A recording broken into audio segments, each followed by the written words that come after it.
화면 조금 기다려 주시고요. 함께 읽습니다. 또 아비들아 너희 자녀를 노엽게 하지 말고 오직 주의 교훈과 훈계로 양육하라. 아멘. 제가 한 번 더 기도합니다. 하나님 아버지, 우리에게 오후에도 예배할 수 있도록 여건을 허락해 주시고 우리의 몸과 마음을 이곳으로 인도하여 주시니 감사합니다. 하나님, 이곳에서 예배할 때에 영으로 진리로 예배할 수 있도록 우리를 붙잡아 주시고 악한 생각이나 불순종의 생각이나 또 사사로운 마음들로 하나님으로부터 멀어지는, 하나님께서 가르쳐 주고자 말씀하고자 하시는 것들 놓치지 않도록 주님께서 보호하여 주시고 인도하여 주시옵소서. 또 어버이 주일로 오후에도 예배 드리오니 주님께서 우리에게 어버이를 주시고 어버이를 통하여 우리에게 말씀하고자 하시는 바를 다시 한번 가슴에 새기는 예배 되게 하여 주시옵소서. 하나님, 우리를 대표하여 기도한 청년에게 은혜 베풀어 주시고 그 가정에 하늘의 복을 내려주시고 그 청년뿐만 아니라 우리 교회 모든 청년들이 하나님께서 쓰시는 일꾼으로 성장할 수 있도록 주께서 친히 양육하여 주시옵소서. 귀한 제물 주님께 드렸사오니 구별하여 드린 손길 받아주시고 이 제물을 사용하시어 하나님의 나라를 세워주시옵소서. 이 모든 말씀 예수님의 이름으로 기도합니다. 아멘. 네, 광고를 해야 될 것 같습니다. 광고 화면을 처음부터 띄워주시면 되겠습니다. 다음 주일은 스승의 주일로 드립니다. 그리고 다음 주일 오후에는 마리아 드보라 목장 헌신 예배가 있고요. 박규환 목사님께서 말씀을 전해 주십니다. 식사 섬김 다음 주는 담임 목사님 가정에서 섬겨 주시고요. 다음 주 설거지는 베델과 헵시바 목장입니다. 맥주 감사 주일 7월 첫째 주일인데요. 그때까지 복음 전파에 계속 힘써 주시고 수요일에는 전도가 선곡초등학교와 교회 인근 위주로 하고 있고요. 캠퍼스 전도는 광운대 학사 일정에 맞춰서 수시로 하고 있습니다. 목요일 날 오전 11시에 성경대학 계속 진행되고 있고요. 전교인 수련회 계속해서 신청서 받고 있는데 빨리 내주시면 보험 처리가 조금 깔끔하게 될 것 같습니다. 문화교실 시간 맞춰서 신청해 주시면 되겠고요. 큐티책 로비에 남아있는 것 활용하시면 되겠습니다. 자, 이제 말씀 보겠습니다. 부모를 공경해야 한다는 건 상식에 가깝습니다. 부모를 왜 공경해야 되느냐 이렇게 묻는다는 게 굉장히 낯설 정도로 부모 공경은 너무 당연하게 여겨지고 있죠. 아까 오전에 우리 청소년부, 이제 중고등학생이죠. 도시은, 김태희 두 청소년에게 야, 왜 부모를 공경해야 하니? 라고 물었는데 뭐 대답 잘하면 요즘 청소년이 아니죠. 대답 당연히 안 하죠. 뚱하니 가만히 있죠. 그래도 뭔가 눈빛을 보면 막 생각하는 것 같습니다. 목사님한테 뭐라고 대답해야 되나? 그런데 아마 미루어 짐작컨대 부모를 왜 공경해야 되냐고 묻는 게 무슨 질문이지? 이런 마음이 있었을 것 같습니다. 너무나 우리가 당연하게 여겼던 것이기 때문이죠. 우리가 윤리라고 말하는 덕목 중에 하나입니다. 자, 출애굽기 20장 12절 볼까요? 함께 읽습니다. 내 부모를 공경하라. 그리하면 내 하나님 여호와가 내게 준 땅에서 내 생명이 길리라. 부모 공경은 하나님께서 명령하신 바이기도 합니다. 사실은 하나님께서 명령하셨기 때문에 우리가 힘써 지켜야 하는 것이죠. 10계명 중에 부모 공경이 제5계명에 해당합니다. 그런데요, 여기서 생각해 볼 것이 있습니다. 하나님께서는 왜 부모를 공경하라고 하셨을까요?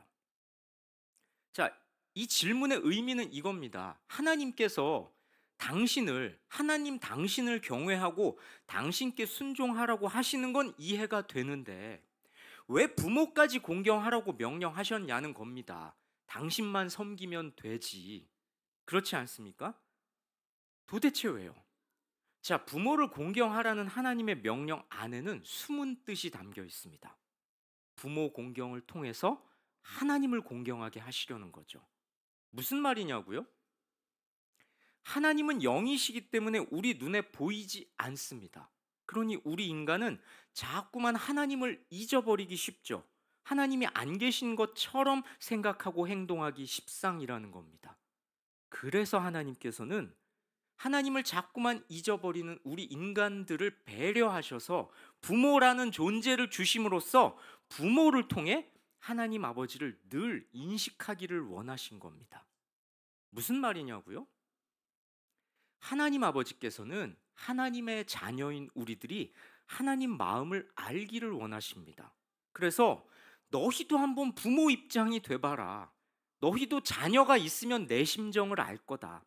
이런 의도로 부모 자식 관계라는 인간관계를 우리 인간들에게 만들어 주신 겁니다. 자, 이게 뭐 우문우답, 뭐 어리석은 상상일지도 모르겠는데요. 전지전능하신 하나님께서 각 사람 그냥 창조하셔서 이렇게 인류를 운용하셔서 안 될 게 뭐 있겠습니까? 그렇지 않습니까? 우리를 굳이 부모라는 육체적 존재를 통해서 이 땅에 나게 하신 이유는, 또 그 이유 중에 첫 번째는 부모를 통해서 부모가 되어 봄으로써 하나님 아버지의 마음을 알기를 원하셨다는 겁니다. 자, 그러네요. 아까 청소년들이 이렇게 대답했습니다. 야, 너 부모님 마음 잘 모르지, 모를 거야. 네가 안다고 생각하지만 너 부모님 마음 잘 몰라. 근데 언제 알 것 같니? 언제 알 것 같니? 라고 할 때 한 친구가 저도 자식을 낳아 보면요, 이렇게 대답하더라고요. 그렇습니다. 딱 그게 제가 기대한 답이었고, 그게 지금 이 설교의 어떤 포인트이기도 합니다. 지독하게 완악하고 하나님을 잊기 십상인 우리 인간들에게 부모 자식 관계를 만들어 주심으로써 그 부모 자식 관계를 통해서 하나님 아버지를 계속 상기하기를 원하셨다라는 거죠. 그러므로 우리는 부모를 공경함으로써 하나님을 섬기는 방법과 마음을 간접적으로나마 배울 수가 있게 됩니다. 부모로서 자식을 길러보면서 이놈 새끼 이거 말 되게 안 듣네. 그러다가 갑자기 하나님 아버지 마음도 이러시겠구나. 이렇게 지독히도 말을 안 듣는 내 자식에 대해서 내가 품고 있는 마음을 우리 하나님, 내 하나님 아버지도 날 보면서 품고 계시겠구나, 이렇게 생각할 수 있게 되는 거죠. 그러니 부모 공경은 하나님을 섬기는 토대이자 훈련의 장이라는 겁니다. 하나님께서 부모를 공경하라고 명령하신 또 한 가지 중요한 이유가 있습니다. 이것도 중요한데요, 요거 아마 생각 못 해보셨을 겁니다. 부모는 하나님께서 정해서 주셨습니다. 인간들 중에 부모를 선택할 수 있는 사람은 아무도 없습니다. 부모를 인정하는 건 곧 부모를 주신 하나님을 인정하는 겁니다.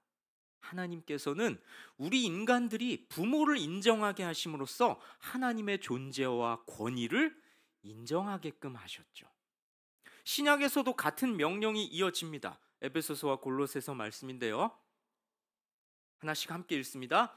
자녀들아, 주 안에서 너희 부모에게 순종하라. 이것이 옳으니라. 자녀들은 모든 일에 부모에게 순종하십시오. 이것은 주님을 기쁘게 해드리는 일입니다. 하나님을 믿는다면 부모에게 순종하는 것이 옳고 마땅하다고 합니다. 그뿐 아니라 부모에게 순종하는 것이 우리 주 하나님을 기쁘게 해드리는 일이라고 성경은 교훈하죠. 그런데요, 너무나 당연하고 우리에게 묵직한 무게로 주어진 말씀인데 의아한 장면을 신약 성경에서 볼 수 있습니다.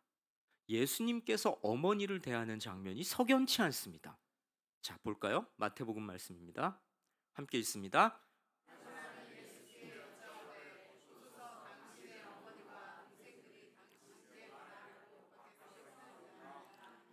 어떤 사람이 예수님께 말씀드립니다. 보십시오, 예수님, 당신의 어머니와 형제들이 선생님께 말을 하려고 밖에 서 있습니다.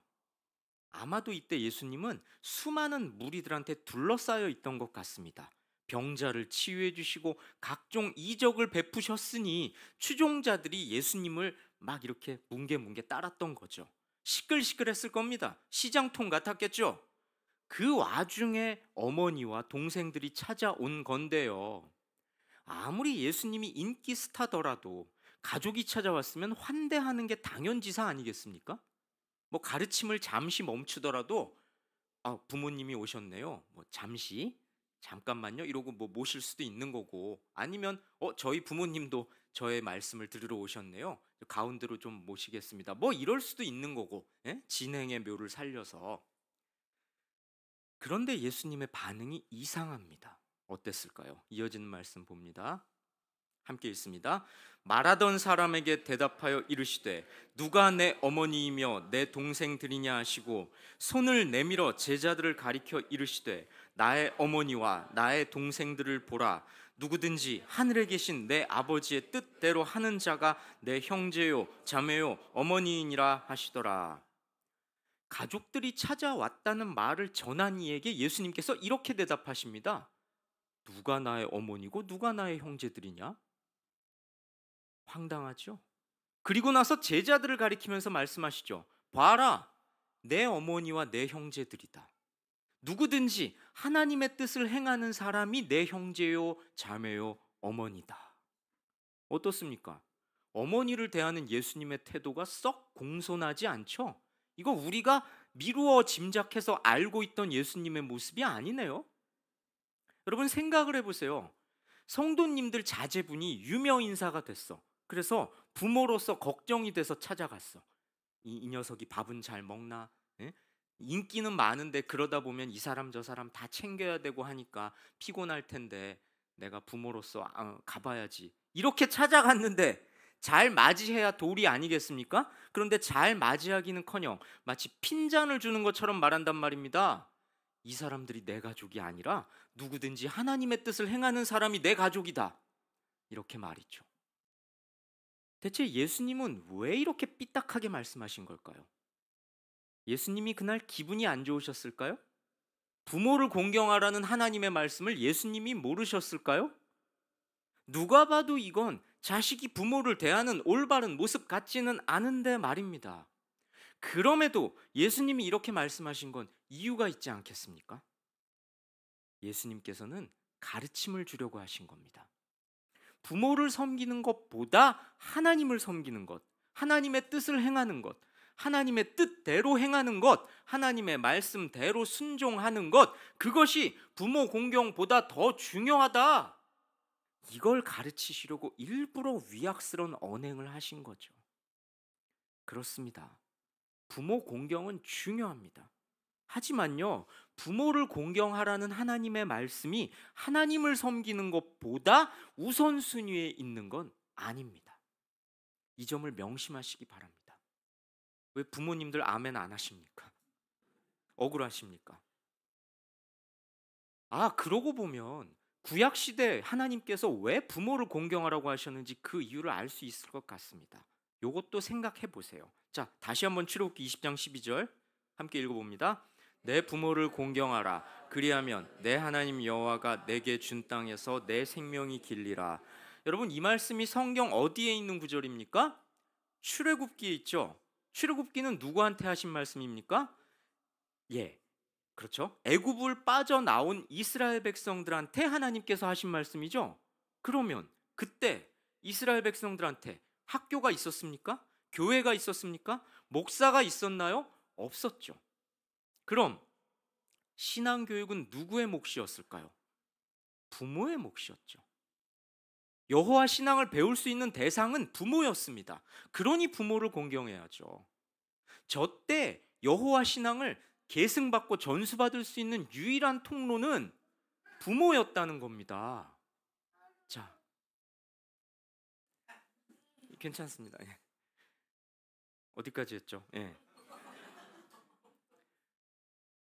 광야에서 가나안 땅으로 들어가기 위해 광야 여정을 지나던 이스라엘 백성들은 자기 자식을, 자기 자녀를 무릎에 앉혀놓고 얘야, 여호와께서 우리를 애굽에서 인도해 내셨단다. 그 여호와 하나님께서 우리를 늘 돌봐주시고 하늘에서 매일 만나를 내리시고 우리가 고기가 먹고 싶다고 했더니 메추라기도 내려주시고 목이 마르지 않게 물도 주시고 때를 따라 비를 내려주시고 우리가 불순종하면 혼내기도 하시는 분이란다 얘야. 이거를 목사가 없었고 교회가 없었고 학교가 없었던 그 출애굽 공동체에 부모가 가르쳤다라는 거죠. 그러니 부모를 공경해야죠.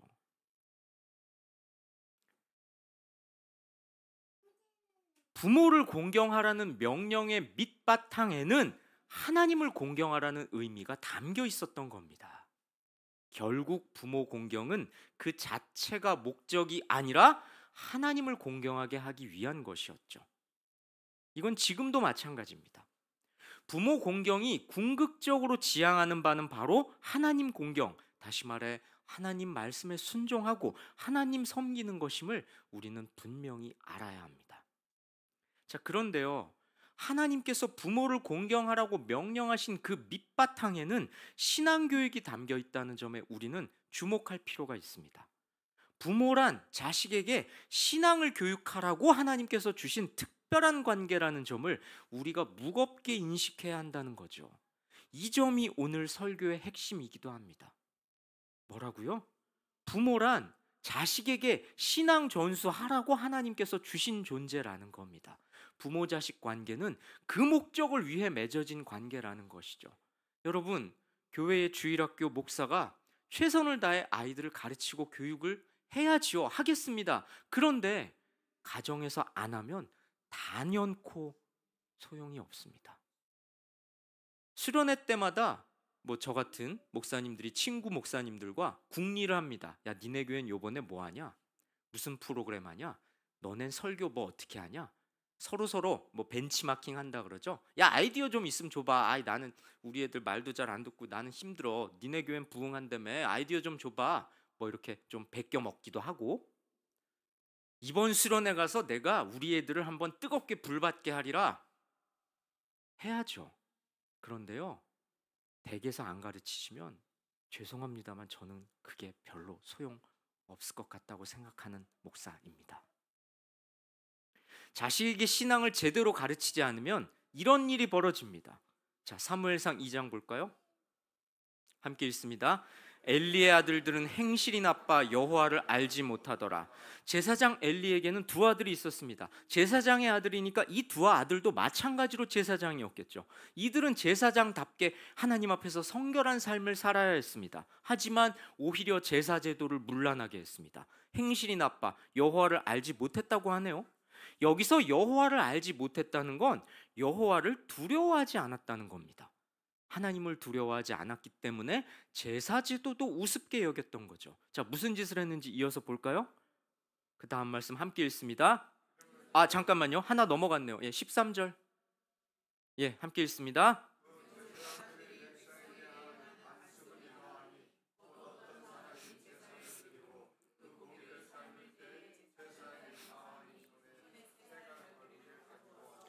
그것으로 냄비에나 솥에나 큰 솥에나 가마에 찔러 넣어 갈고리에 걸려 나오는 것은 제사장이 자기 것으로 가지되 실로에서 그곳에 온 모든 이스라엘 사람에게 이같이 할 뿐 아니라. 제사장의 몫은 율법으로 정해져 있었는데요, 이 두 아들은 그것도 무시했습니다. 사람들이 제사를 드리고 고기를 삶으면 하인을 보내서 갈고리로 고기 삶는 솥이나 냄비나 가마에 막 찔러 넣게 했던 거예요. 그래서 갈고리에 걸려 나오는 건 무조건 가져오게 했던 겁니다. 지가 가진 거죠. 그런데요, 그뿐이 아니었습니다. 이제 15절 16절 함께 읽습니다. 기름을 태우기 전에도 제사장의 사환이 와서 제사 드리는 사람에게 이르기를 제사장에게 구워드릴 고기를 내라. 그가 내게 삶은 고기를 원하지 아니하고 날 것을 원하신다 하다가 그 사람이 이르기를 반드시 먼저 기름을 태운 후에 내 마음에 원하는 대로 가지라 하면 그가 말하기를 아니라 지금 내라. 그렇지 아니하면 내가 억지로 빼앗으리라 하였으니. 기름이란 쉽게 말해서 짐승의 몸통에서 기름기가 많은 부위를 말하는데요, 이제 그걸 그냥 기름이라고 번역한 건데요, 고칼로리이기 때문에 그 당시에 아주 귀하게 여겨졌습니다. 그렇기 때문에 제물의 기름은 먼저 여호와께 바쳐야 했습니다. 제사를 드릴 때 기름을 먼저 번제단에 태우도록 율법이 규정한 거죠. 기름은 여호와의 몫이라고 규정하고 그러고 난 후에야 비로소 제사장이 자기 몫을 가질 수 있었습니다. 좋은 것은 먼저 하나님께 드려야 한다고 율법은 정하고 있었던 거죠. 하지만 엘리의 아들들은 기름을 단에 태우기도 전에 강제로 고기를 뺏어 버립니다. 가장 좋은 것, 가장 귀한 것은 하나님께 드려야 한다는 율법의 정신을 완전히 무시해버리고 탐욕을 부리며 죄악을 일삼은 겁니다. 이들의 악행은 여기서 그치지 않습니다. 22절 볼까요? 다음 말씀입니다. 함께 있습니다. 엘리가 매우 아들들이 온 이스라엘에게 행한 모든 일과 회막 문에서 수종드는 여인들과 동침하였음을 듣고 심지어는 회막에서 봉사하는 여인들과 옳지 못한 관계를 맺기까지 합니다. 어떻습니까? 속된 말로 망난이죠. 두 아들의 악행을 아버지도 알게 됩니다. 그런데 아버지가 어떻게 했을까요? 이어진 23, 24절, 24, 25절 함께 있습니다. 내 아들들아 그리하지 말라. 내게 들리는 소문이 좋지 아니하니라. 너희가 여호와의 백성으로 범죄하게 하는도다. 사람이 사람에게 범죄하면 하나님이 심판하시려니와 만일 사람이 여호와께 범죄하면 누가 그를 위하여 간구하겠느냐 하되 그들이 자기 아버지의 말을 듣지 아니하였으니 이는 여호와께서 그들을 죽이기로 뜻하셨음이더라. 아버지 엘리는 야단만 치고 더 이상 아무 조치를 취하지 않습니다. 게다가 저 야단의 강도가 별로 세 보이지 않습니다. 당연히 두 아들을 제사장 직분에서 파면해야 옳았죠. 하지만 아들의 특권을 지켜주는 게 엘리에게는 더 중요했나 봅니다. 두 아들의 잘못을 알고서도 아무런 징계를 하지 않습니다. 사실상 죄를 묵인하는 과오를 범했죠. 하나님께서 이런 엘리에게 뭐라고 하셨을까요? 이어지는 말씀 함께 읽습니다.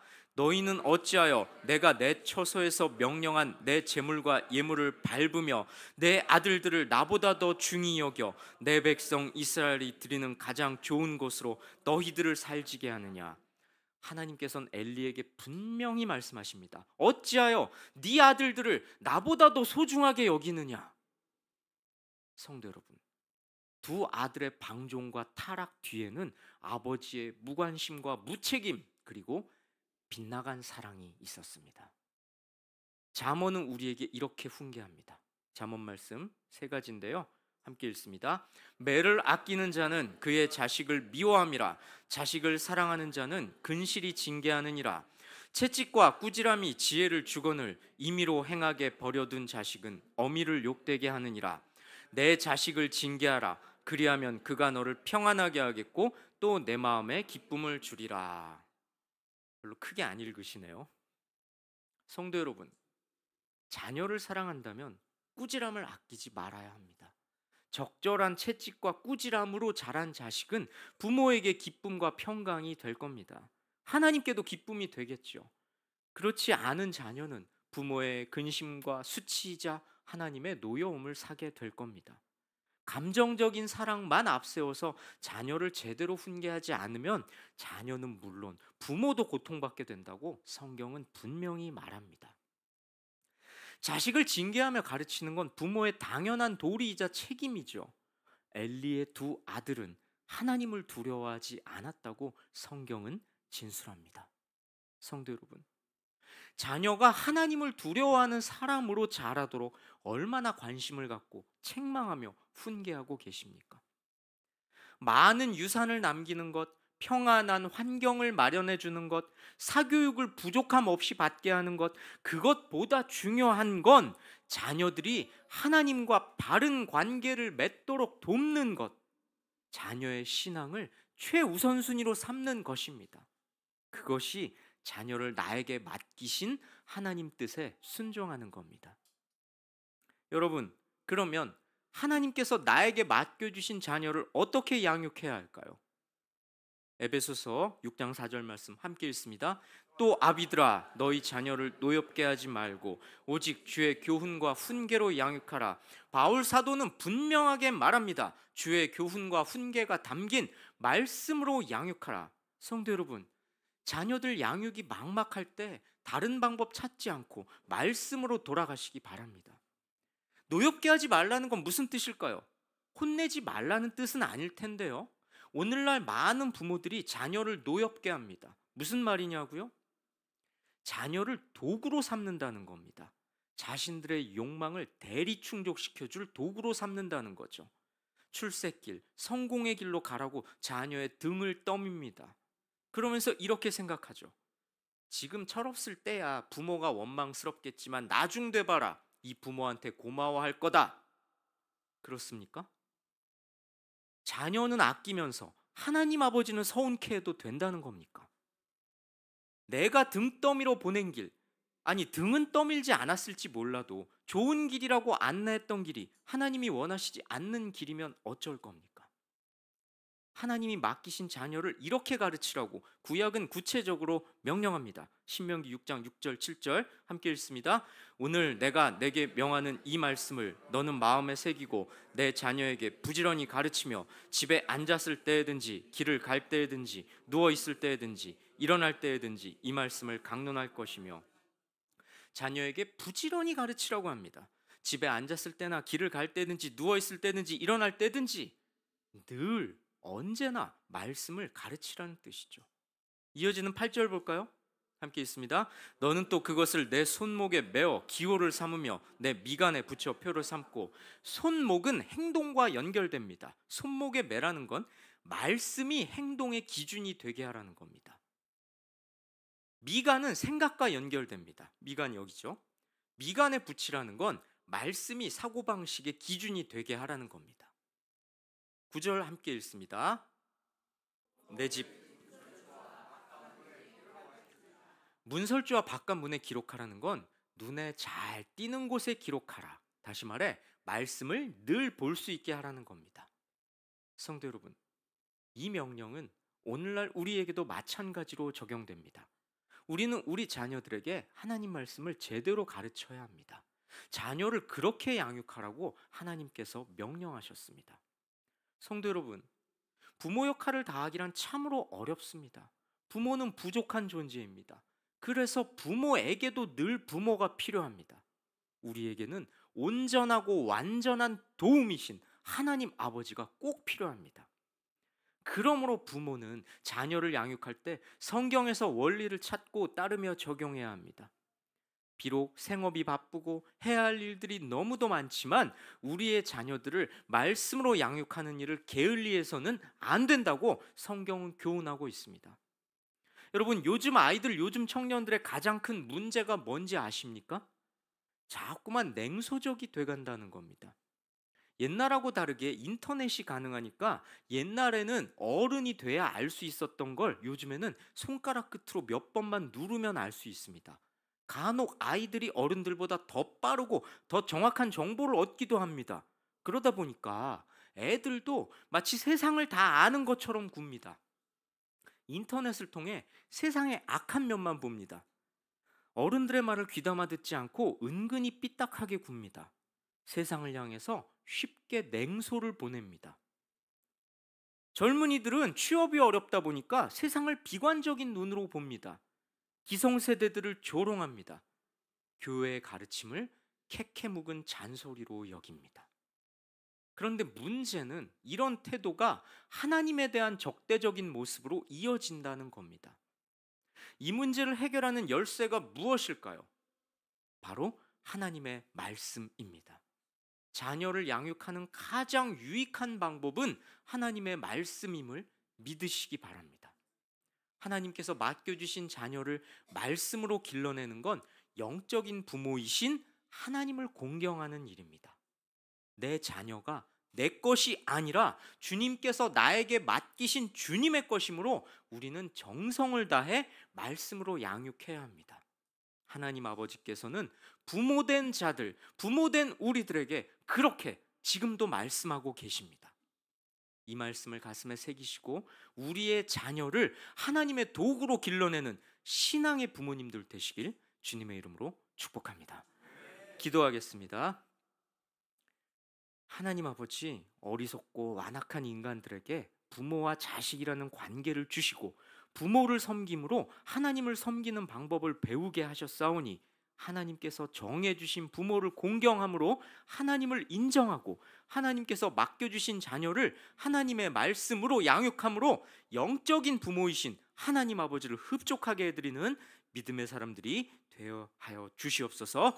이 모든 말씀 예수님의 이름으로 기도합니다.